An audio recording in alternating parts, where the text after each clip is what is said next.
Subscribe करते वक्त bell icon को जरूर प्रेस करें जिससे लेटेस्ट एजुकेशनल वीडियोस का नोटिफिकेशन आपको मिलता रहे। Expenditure versus expenses. इस वीडियो में मैं आपको बताऊंगा एक्सपेंडिचर और एक्सपेंसेस में क्या डिफरेंस है, कॉस्ट और एक्सपेंस में क्या डिफरेंस है और लॉस क्या होते हैं।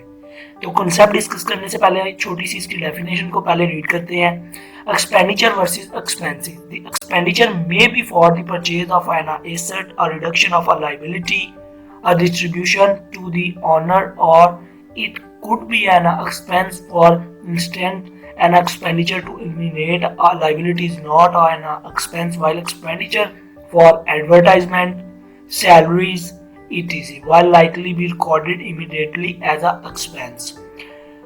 एक्सपेंस जो होते हैं ना, हमारे जो एक्सपेंस होते हैं इनमें जो कॉमन बेसिक डिफरेंस है ना, एक्सपेंस जो होते हैं हमारे एक साल के अंदर अंदर जो खर्चे मतलब खत्म हो जाए, एक साल के अंदर अंदर जो रहे, एक साल से पहले पहले हम उनके खर्चे हमारे रिकवर हो जाए, हम उसके अदा कर दें, उसको हम कहते हैं एक्सपेंस। और एक्सपेंडिचर जो होते हैं एक साल से ज्यादा होते हैं, 5 साल, 10 साल, 20 साल। तो एक्सपेंस जो होते हैं दो किस्म के मेजर जो एक्सपेंसेस हैं, जिसकी एग्जांपल है, एक होते हैं प्रीपेड एक्सपेंस और एक होते हैं आउटस्टैंडिंग एक्सपेंस।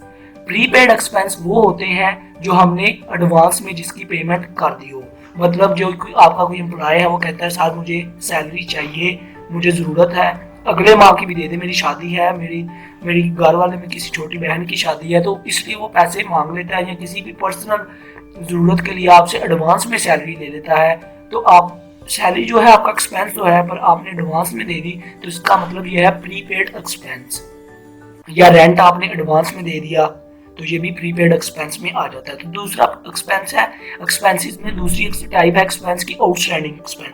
आउटस्टैंडिंग एक्सपेंस वो एक्सपेंस जो आपके एक्सपेंस तो हैं पर अभी तक आपने अदा ना किए हैं, जैसे रेंट ना दिया हो, जैसे आपने कोई मशीनरी की कॉस्ट है, किसी की वेजेस है, किसी की सैलरी है, अभी तक आपने उसको ना दी हो, आपने कहा हो कि 2 महीनों बाद इकट्ठी ले लेना, तो अभी रहती हो आउटस्टैंडिंग हो। तो एक्सपेंसेस एक साल के अंदर होते हैं। और कौन से एक्सपेंसेस होते हैं? प्रीपेड और आउटस्टैंडिंग एक्सपेंसेस। तो इनका बेसिक लॉजिक मैंने आपको बता दिया। आगे है एक्सपेंडिचर। एक्सपेंडिचर जो होते हैं एक साल से ज्यादा होते हैं, एक साल से ज्यादा होते हैं, 5 साल, 10 साल। तो एक्सपेंडिचर में भी दो टाइप्स होती हैं एक्सपेंडिचर की। एक होता है कैपिटल, मेजर जो टाइप्स है कैपिटल एक्सपेंडिचर और रेवेन्यू एक्सपेंडिचर। कैपिटल एक्सपेंडिचर में वो मशीनरीज, बिल्डिंग वगैरह जो होती है हमारी कैपिटल एक्सपेंडिचर में होती है। एक जो हमने रेवेन्यू जनरेट, एक हमने जो प्रोडक्शन क्रिएट करके उससे प्रॉफिट कमाना है ना, उसके लिए हमें मशीनरी चाहिए, उसके लिए हमें बिल्डिंग चाहिए। तो ये जो होते हैं ना, ये हमारे एक्सपेंडिचर कैपिटल एक्सपेंडिचर होते हैं। हम कैपिटल में इन्वेस्ट करते हैं और मशीनरी पे हमारे खर्चे होते हैं। मशीनरी को मतलब मशीनरी पे भी तो हमारे खर्चे आते हैं ना, तो ये जो उसके ऊपर एक्सपेंसेस होते हैं मशीनरी पे, बिल्डिंग पे, इनकी जो डेप्रिसिएशन होती है, ये सारे कैपिटल एक्सपेंडिचर में आ जाते हैं। और कैपिटल एक्सपेंडिचर किस में आता है? एक्सपेंडिचर में। तो आगे है, एक है रेवेन्यू, एक होगा कैपिटल और अब दूसरा है रेवेन्यू। रेवेन्यू एक्सपेंडिचर वो एक्सपेंडिचर होते हैं जो हमारा रेवेन्यू क्रिएट करने में हमारे खर्चे आते हैं, जो एक्सपेंस आते हैं। वो कौन से एक्सपेंडिचर होंगे रेवेन्यू एक्सपेंडिचर? जैसे फ्यूल हो गया, मशीनरी की रिपेयरमेंट, ऑयल, इलेक्ट्रिसिटी। तो ये जो सारे हैं ये हमारे रेवेन्यू को जनरेट करने के लिए हमारे एक्सपेंस हम खर्चे करते हैं। आई होप आपको इनका बेसिक लॉजिक, बेसिक कॉन्सेप्ट तो पता चल गया होगा। आगे है, आगे cost, the difference between cost and expense. Concept से पहले हम इसकी डेफिनेशन को जल्दी से रीड करते हैं। Is that cost identifies an expenditure while expense refers to the consumption of an item. Acquired expenses also include cost used up during the accounting period such as the interest expense, insurance expense and depreciation expense.